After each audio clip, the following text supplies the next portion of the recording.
Father, we pray that you would protect us and our minds from being led astray by all kinds of strange teachings about the book of Revelation.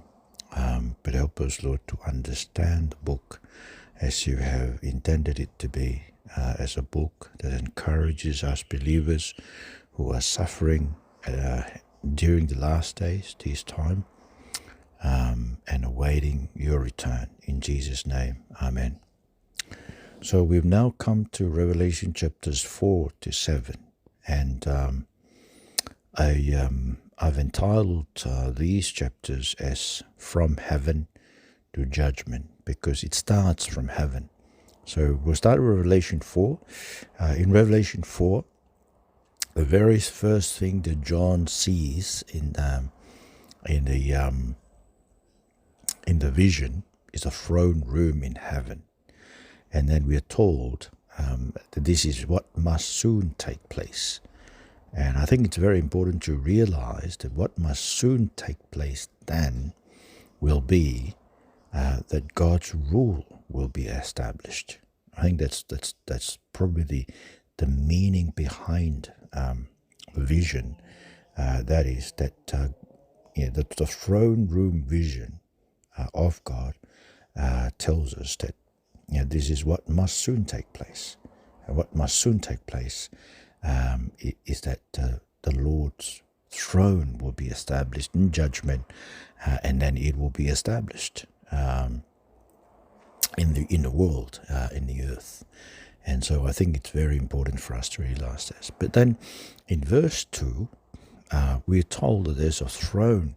John saw a throne. Now, the throne of God means that the Lord is in control of all that happens on the earth, even the suffering of believers. Because you see in 1 Kings 22 verse 19, Micaiah the prophet saw the vision of the throne room of the Lord, and he saw the Lord sitting on his throne, and the whole heavenly army was standing by him at his right hand, at his left hand. And from that throne room, they're controlling everything that was happening in Israel at the time. And even Psalm 11:4, we're told that the Lord is in his holy temple. The Lord, his throne is in heaven. His eyes watch. His gaze examines everyone. So he is in heaven. He is in his throne room, but he watches everything. His gaze covers everyone. And even Psalm 103 verse 19, the Lord has established his throne in heaven, and his kingdom rules over all. And so it's very important for John to see the throne room of God, because it means that God is still in control, even the suffering of believers. He has not yet lost control. And then in verse 3, we're told that the throne of God was surrounded by a rainbow that had the appearance of emerald. Now, a rainbow reminds us of God's covenant in the flood with Noah in Genesis 9, where he said, "This is the sign of covenant I'm making between me and you and every living creature with you, a covenant for all future generations. I've placed my bow in the clouds. It will be a sign of the covenant between me and the earth." And so it's the covenant of God's faithfulness to his covenant with creation, that he is preserving creation until he brings the new creation. That was the covenant to Noah. And so very important for John to see that the throne of God is surrounded by the rainbow. Though the rainbow has been misused today by the gay movement, but the rainbow shows God's faithfulness.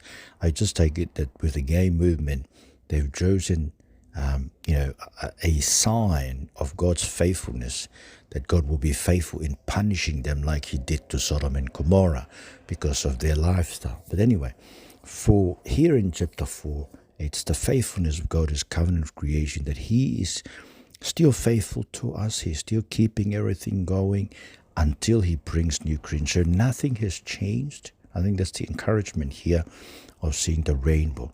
Now, the throne is surrounded by 24 elders. In verse 4, around the throne there were 24 thrones, and seated on the thrones were 24 elders. Now, the 24 elders, I take it, this is the completion of all of God's people. It's the 12 tribes of Israel and the 12 apostles. Because in Revelation 21:12, we are told that the city had a massive high wall with 12 gates, and 12 angels were at the gates. The names of the 12 tribes of Israel's sons were inscribed on the gates. And then verse 14 of Revelation 21, the city wall had 12 foundations, and the 12 names of 12 apostles of the Lamb were on that foundation. And remember, Jesus said to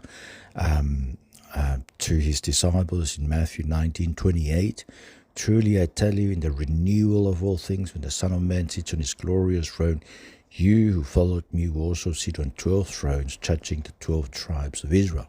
So in any way, I take it that the 24 elders is the completion of God's elected people. It's the representative of all of God's elected people.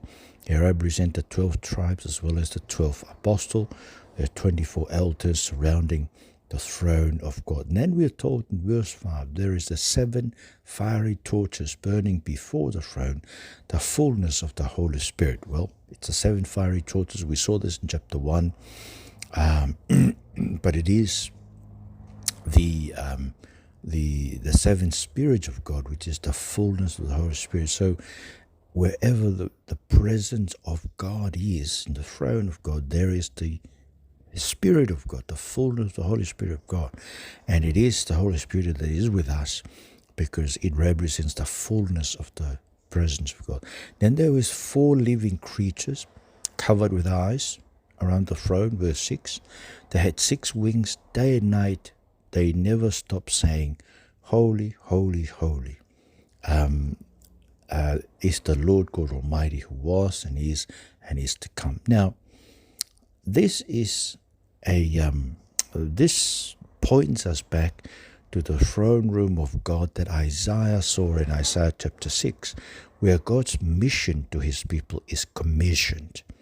You remember in Isaiah 6:8, when Isaiah saw the throne room of God and he heard the voice of the Lord asking, who will I send? Who will go for us? And I said, here I am, send me. In other words, the throne room of God is where all the missions that God's mission is commissioned to. And we will see that his mission for the time being, for the last days, these are the last days, the time between first coming of Jesus and his second coming, his mission is revealed to us through the 7 seals. And so the 4 living things, they just stand for the all the powers of the world. They had 6 wings, and this is they're the seraphim. They are the archangel that are closest to God, right? And they're the ones who are saying that they give glory to God every day. And I think, they said that verse 7, the first living creature is like a lion, the second is like an ox, the third's like a man, the fourth is like an eagle flight. So this is all represents all the powers in creation. These are the animals that have the powers of creation, the 4 living creatures, and all the powers of creation. They are the ones who glorify God. So everything that has power in creation glorifies God, and I think that's what it is being represented here. Is it because at the end, God, good and evil, both comes from God, who is the creator of all things. See, the 24 elders fall down and worship, casting their crowns before the throne, acknowledging the goodness of God's creation. Good and evil both come from God, who is the creator of all things. Remember what Job says in Job 2:10, should we accept only good from God and not adversity? And Lamentations 3:38, do not adversity and good come from the mouth of the Most High? Amos 3:6, if a trumpet is blown in a city, aren't people afraid? Isaiah 45:7, I form the light and create darkness. I make success and create disaster. I'm the Lord who does all these things. So the 24 elders around the throne, they fell down before. This is verse 9. Verse 10, they fell down before the seat of worship, him who lives forever and ever. Because you see, in heaven, everything that's happening in heaven is worshiping God. That's what John saw, right? There is no complaint, there is no disdain of the persecution or things that are happening on earth, because the Lord is still on his throne. He controls everything. Everything in the world is his mission. That's the vision of the throne room that kind of points us back to the throne room of Isaiah. And so that's chapter 4. Heaven is all worship.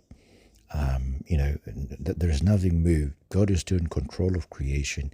Even our suffering, we must remember that both good and evil come from God. Now, then we move to Revelation chapter 5, and we saw that in the right hand of him who was seated on the throne, a scroll was written on the back, sealed with 7 seals. Now, this scroll, written on both sides, is the same scroll that Ezekiel saw in Ezekiel 2, because Ezekiel saw this scroll, and it's written both sides with lamentations, mourning, and woe.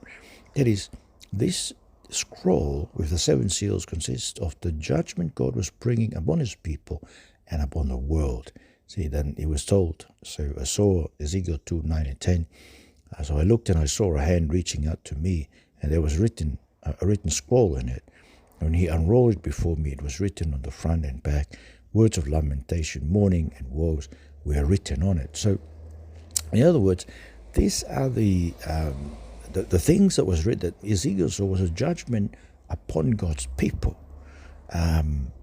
for their sins. Right?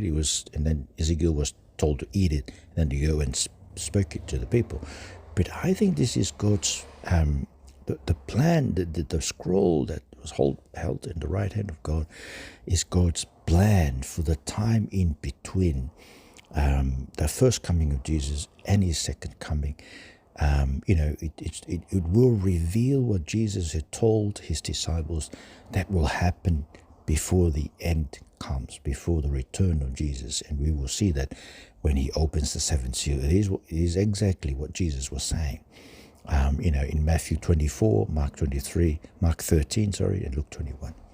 It was sealed with 7 seals, and the scroll, therefore, is about the end times. It was like the same scroll that was given to Daniel. In Daniel chapter 8, verse 26, Daniel saw the vision, and he was told the vision of the evenings and the mornings that has been told is true. Now you are to seal up the vision because it refers to many days in the future. So this is the vision that was meant to be revealed. It was sealed in Daniel's time because it was not for Daniel's time. Daniel was still in the exile in Babylon in exile, but God told him to seal it because this is the vision for the end times. And we are in the end times. As I said, this is 2024 of the end times. The end times is the time, the biblical time between the first coming of Jesus and his second coming. The same is happening in Daniel 12, verses 4, verses 9. Daniel is told to keep these words secret and seal the book until the time of the end. Right?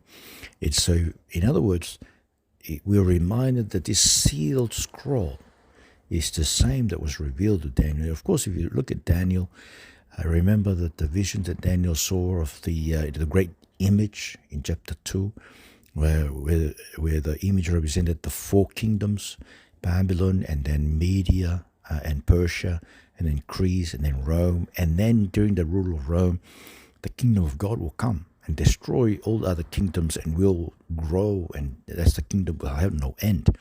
And then he saw the 4 beasts in Daniel chapter 4. And then the 4th beast, even though he was so fierce, but it was destroyed and his authority removed.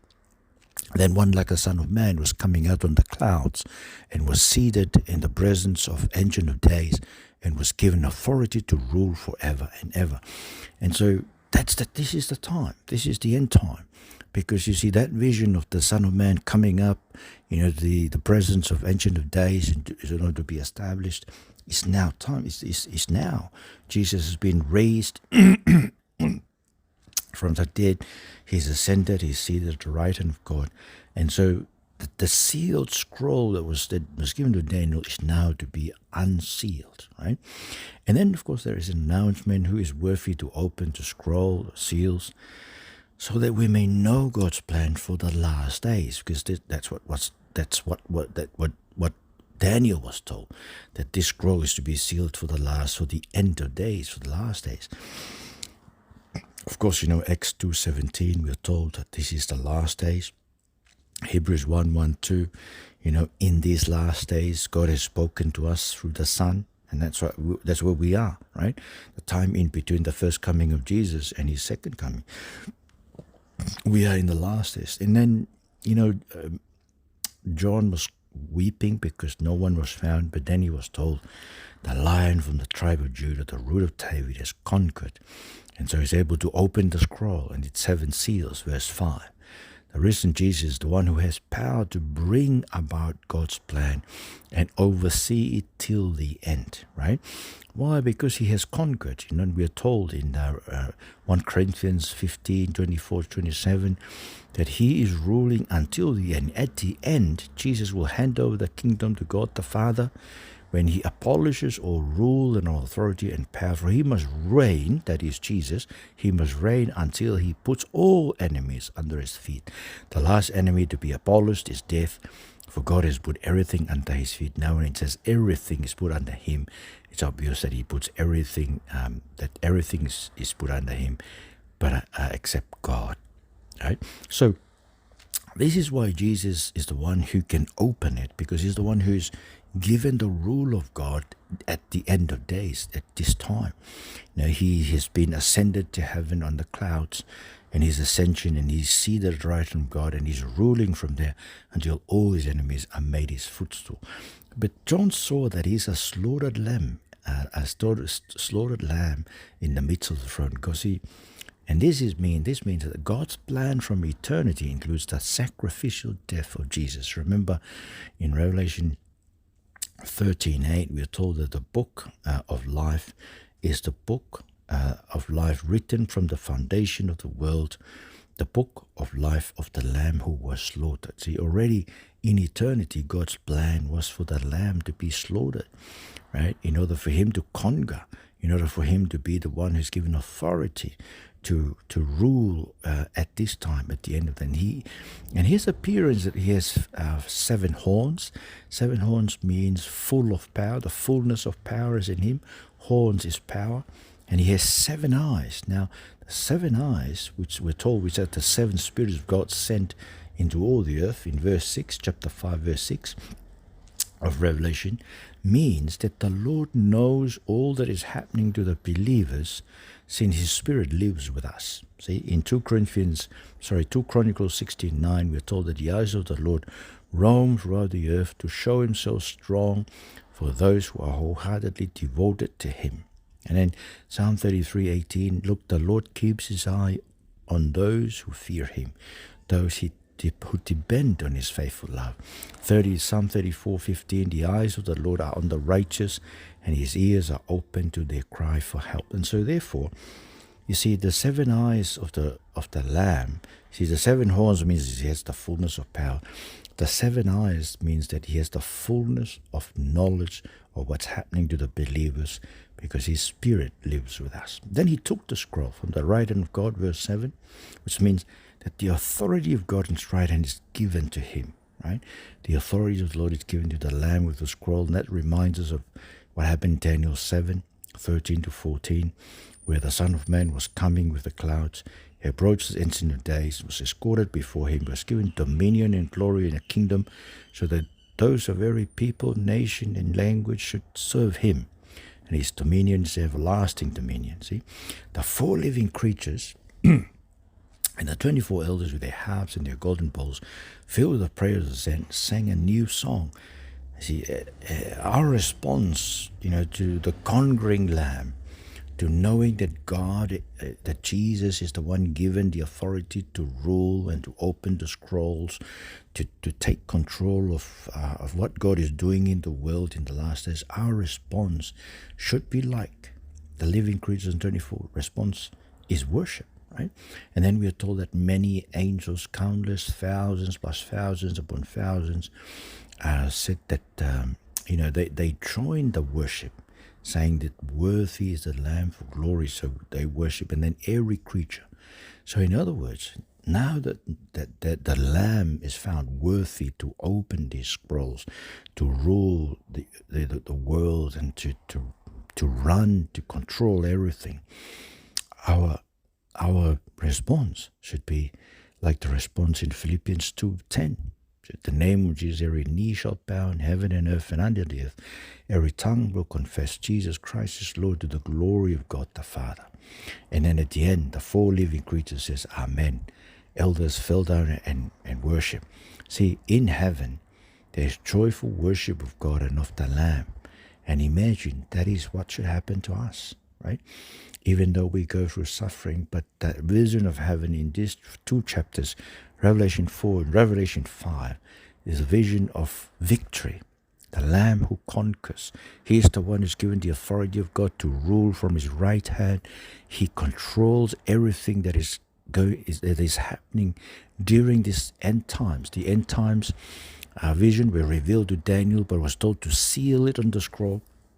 And now the scrolls are to be opened. Then we get to Revelation chapter 6. So seal number 1, a white horse with a rider holding up a bow and a crown, given to him to go out and conquer. Now, I take it that this is the gospel. Seal number 1 is the gospel. The gospel will go out and conquer the world. See, the rider having a crown and going out to conquer. We're told by Jesus in Matthew 24:14 that the good news of the kingdom will be proclaimed in all the world as a testimony to all nations, and then the end will come. Seal number 2, a fiery red horse allowed to take peace from earth. A large sword was given him.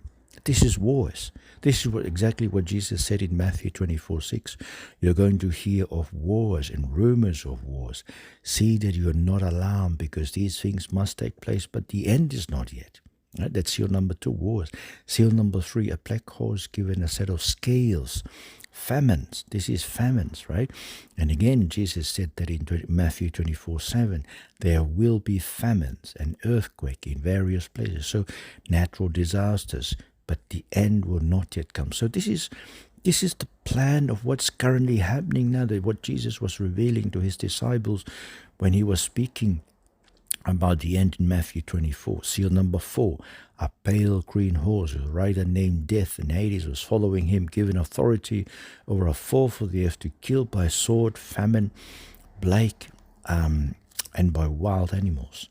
Now, the sword, famine, plague, and wild animals, they are the form of God's judgment that was sent to his people Israel in the Old Testament, destroy them because of their sins. And I take it that here, these are the judgment, the warning judgment. See, because they're only given to affect a fourth of the earth. See, it's warning judgments. We should see those things that are happening. People killed by sword, famine, plague, wild animals. We should see that and turn to God, as it is in Luke 13. In fact, Amos chapter 4, verses 6 to 13 tells us that that's exactly what happened in the time of Amos. The Lord, strike his people with famine and all kinds of things. But see, these are warning judgments. So seal number 4 is warning judgment. Seal number 5, the souls of the slaughtered because of the word of God and their testimony cried out for justice. But we're given a white robe, that is a robe of victory. We're given a white robe and told to rest till their number is completed. So in other words, there'll be more persecutions of believers to be expected during the end time. And that's exactly what Jesus was saying in Matthew 24, verse 9.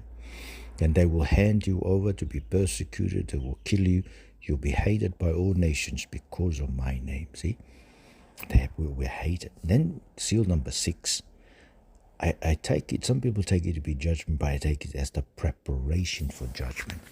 Because the things that they're explaining here, things like the sky vanished, the sun became black as sackcloth, the full moon became like blood, and the stars of the sky fell on the earth as the fig tree sheds its winter fruit when shaken by the gale. Those things, in the Old Testament, they explain the signs of what happened before the day, the great terrible day of the Lord. So for example, in Joel 2:31, the sun will be turned to darkness and the moon to blood before the great and terrible day of the Lord, right? The same thing is quoted in Acts 2:20. And the stars fell, it's Isaiah 34:4. All the stars in the sky will dissolve, the sky will roll up like a scroll, and stars will all wither, as leavens wither in the wine, and foliage in the fig tree. See, these things are the signs before the great day. The sky will split apart, every mountain and island was moved from its place.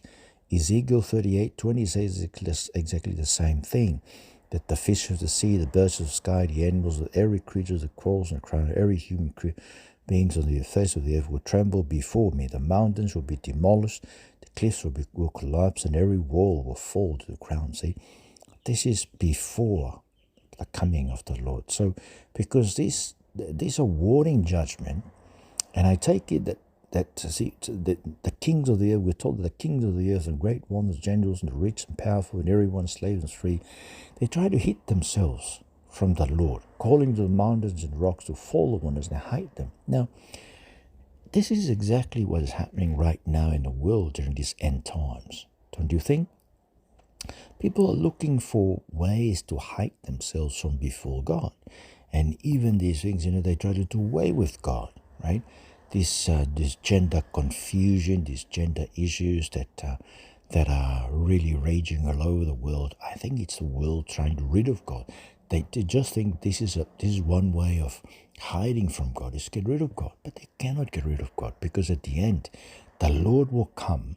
And so the question is asked at the end of chapter 6, verse 17, for the great day of their wrath has come, and who can stand? See, who is able to stand thereof? And then chapter 7 is the answer to that. The answer to the question of the end, who can stand on the day of wrath, is all of those sealed as servants of God on their foreheads. Now, this seal is like in Ezekiel 9, verses 4 and 6, that before the Lord sent in some destroyers to destroy people in the city, but he sent in a man before the destroyers come to seal those in the city who groan because of the sinfulness of God's church.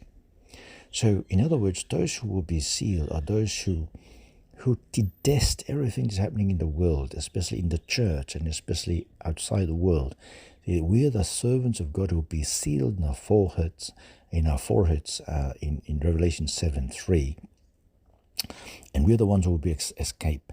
And then, of course, the 144,000 from every tribe of Israel. This is the fullness of Israel, right? Romans 11:25-26. We are told of a mystery. And Paul says, I don't want you to be ignorant of a mystery, brothers and sisters, so that you will not be conceited. A partial hardening is come until the fullness of Gentiles come in. And in this way, all Israel will be saved. So the all Israel be saved is represented by the 144,000, right? We will see again chapter 14, the appearance of 144,000 with the Lamb, and they're the representative of all of God's elect. And I take it, here, it is the fullness of it, but then, it becomes the uncountable number of people in verse 9 of Revelation 7. So Revelation 7:9, where John says, after this I looked, and behold, a great multitude that no one could number, from every nation, every tribe and peoples, language, standing before the throne and before the Lamb, clothed in white robes with palm branches in their hands, crying with a loud voice, salvation belongs to our God who sits on the throne and to the Lamb. And you see this uncountable number is the same as the 144,000. I take it that the uncountable number represents the fullness of Israel and the fullness of the Gentiles. Remember in Romans 11:17, we ourselves as believers are now being crafted in amongst the branches of the olive tree of Israel. We are made holy because we've become part of Israel as well. So it's the fullness of Israel, which is the fullness of the Gentile believers as well as Israel believers. We are clothed in white robes. Revelation 7:14 told us, because we've been washed in the blood of the Lamb, and we've come through the great tribulation. Lord, the great tribulation is what's going on right now, right? They're holding palm branches in their hands, testifying the faithfulness of God and preserving them throughout their pilgrimage on earth, right? Now, the palm branches was used in the Old Testament, in the feast of the leaves, the feast, where they leave, they made up little trees, leaves, trees in in the festival of the leaves. I think that's the festival of the shelters. Sorry, that's the festival of the shelters. Now, the festival of the shelters is the Israel remembering the time when the Lord looked after them while they were on pilgrimage in the wilderness into the promised land. So I think it will be, we're holding palm branches in heaven in order to thank God for Him looking after us and keeping us faithful to Him until we come to Him. We come out of the Great Tribulation, verse 14. The Great Tribulation is not 7 years or something like some believe, but it's the suffering that we are presently experiencing in the name of Jesus. Romans 8:17, we are heirs of God and co-heirs with Christ, if indeed we suffer with Him, so that we may be glorified with Him. 2 Corinthians 1:5, so for just as the suffering of Christ overflowed us, so also through Christ our comfort overflows. And Paul says in Colossians 1:24 that I rejoice in my sufferings, because I'm completing in my flesh what is lacking in Christ's afflictions for His body, the church. So we are currently under the Great Tribulation, and so therefore this is what means that those who are in heaven, they've suffered for Christ, their robes have been washed in the Lamb's blood, and therefore they are before the throne. So we're told in verse 15 to the end of Revelation 7 that those who are sealed are already in heaven serving God night and day in His temple. See, believers, we are living before the throne of God, serving Him in His temple. See, because we've been raised with Christ. Remember, in Ephesians 2, we've been raised with Christ. Now, seal number 7 is in Revelation 8:1-5, and there's silence in heaven for half an hour. Now, the silence in heaven points to either our eternal Sabbath rest in heaven. Remember in Hebrews 4:3, we're told that those who believe entered the rest in heaven, or pointing to the Lord's exaltation over the nations, like Psalm 46 verse 10, stop fighting or be silent and know that I am God, exalted amongst the nations, exalted upon the earth. See, it's about silence, but I also take it that the silence here is so that God can listen to the prayers of His people. 7 angels before those who were given the 7 trumpets, as we shall see. This is chapter 8 to chapter 11. The trumpets of conquering the nations of the world. The trumpets the trumpet of Joshua 6 verse 5 were given to Israel in order to blow the trumpet, and the city of Jericho collapsed and became the inheritance of the Lord and Israel. So it's the same thing here. The trumpets were given to these angels. Another angel with a golden incense burner was given a large amount of incense to offer with the prayers of all the saints in front of the throne. So the Lord listens to our prayers. See, this I think the seal number 7 is a reminder, should be an encouragement for us Christians to continue praying. We should be people of prayer. The smoke of the incense of our prayers, we're told in verse 4, chapter 8 of Revelation, reach out to the presence of God. So therefore we must not be anxious about anything, even our suffering, but always bring our concerns to God in prayer. And then, see, there is an answer to our prayers. We're told in verse 5 that the angel filled the incense. You see, the angel took the censer, filled it with fire, from the old times through on the earth, and there were peals of thunder, rumblings, flashing, lightnings, and an earthquake. You see, we're told by Jesus in Luke 18:6-7, listen, will not God grant justice to his elect to cry out to him day and night? Will he delay helping them? See, the Lord helps us. The Lord answers our prayers. So the 7 seals finishes off with a seal that encourages Christian to pray, because the Lord listens to our prayers in heaven. See, so you see, these things, the 7 seals reveals to us what is currently happening in the last days, time between the first coming of Jesus, now that Jesus is reigning from the right hand of God, until he returns again. So he's in total control of everything. Seal 1 is the gospel, seal 2 is war, seal 3 is famine, seal 4 is warning, judgment, seal 5 that we will be persecuted and hated, seal 6 that we must prepare for judgment, because this is the time to prepare for judgment. And how can we be prepared? Who will be able to stand on the day of judgment? Those who wash their robes in the blood of the Lamb. So those who come through great tribulations have been sealed by the Holy Spirit. The fullness of Israel, the fullness of Gentiles, the fullness of the elect. They are the 144,000 and the uncountable numbers of people who are standing before the throne of God in white robes, palm branches, testifying to the faithfulness of God and keeping us going here on earth through our sufferings until we see the Lord. Father, we thank you so much for these 3 chapters. 4 chapters, Lord. They encourage us in Revelation to stand firm, trust in you, that you are in total control even of our suffering, Lord Jesus, and you will keep us going until the end, so that we will testify to it with the palm branches, holding it on before your throne, the throne of the Lamb. In the name of Jesus, amen.